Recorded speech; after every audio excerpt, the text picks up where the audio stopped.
The Special Princess. Dear children, you must have heard stories about princes and princesses living happily ever after in their castles, wearing grand clothes and fine jewelry, holding banquets of fine foods for their guests. All this sounds like a world quite different from ours, but today we will tell you a story of a very special princess. This princess was the youngest member of her family. She was beautiful and the most beloved, but all this love had not made her a spoiled child, nor was she rude, stubborn, or badly behaved. The princess was very fond of her father, whom she loved very much. She herself was very much like him in her looks and in her manners. If her father was worried about something, she would become worried as well. If someone bothered her father, it would make her very sad. The princess did not spend all her time having fun and playing games, nor was she interested in fancy foods or jewelry and expensive clothes. She was a very thoughtful and sensible girl. She realized that her father was a great man, and great men had important work that needed to be done. Sometimes there are difficult times doing such work, which the whole family has to face together and help one another. This is what the princess would do. With everything that her father would do, she would try and help him, and he knew that she was right by his side.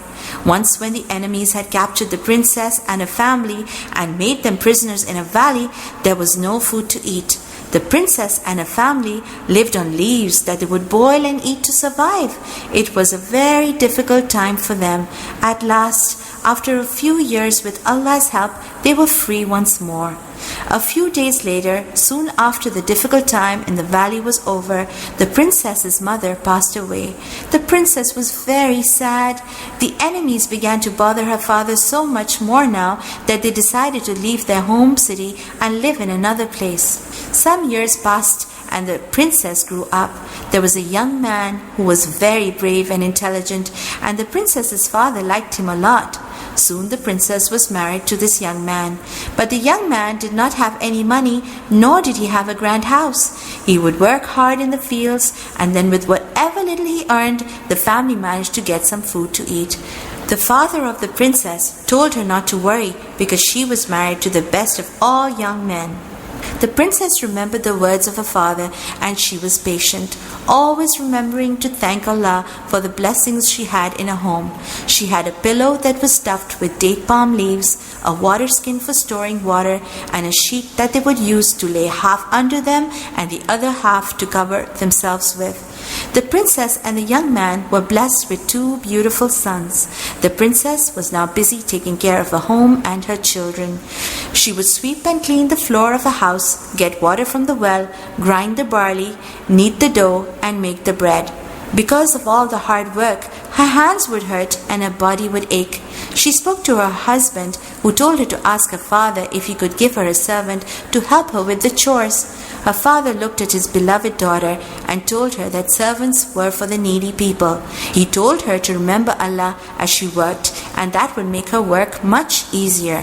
When the princess returned to her home, she remembered her father's words, and from morning to night she remembered Allah every day in everything she did all day long. Sometimes her father would go away on a journey, and whenever he returned, he would always first stop by at his daughter's house. The princess would make her father feel comfortable in her home. Her father would kiss her forehead and always make dua for her.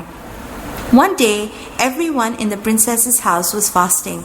After a whole day of hard work, her husband had earned some barley. The princess ground the barley, prepared the dough, and made the bread. It was time to break the fast when a beggar came knocking at her door. The princess gave all the bread to the beggar, and the family broke their fast with water. The same thing happened the next day when an orphan came asking for food, and she gave all the food to him. The family again broke their fast with only water to drink. The third day, a prisoner came knocking, and again the princess gave all the food. For 3 days in a row, the family had broken their fast with only water to drink. You may be surprised to know who the special princess could be and which country she belonged to. She was Fatima, the beloved daughter of our Prophet Muhammad sallallahu alaihi wasallam. Fatima radiallahu ta'ala anha was not only a special princess of this world, but she will also be a princess of the next world, the hereafter. Rasulullah sallallahu alaihi wasallam has said that Fatima will be the princess of the women of Jannah. Allah will bless her with gold, silver, jewelry, clothes, and a grand castle. Everything that a princess could ever want, and she would live happily ever after.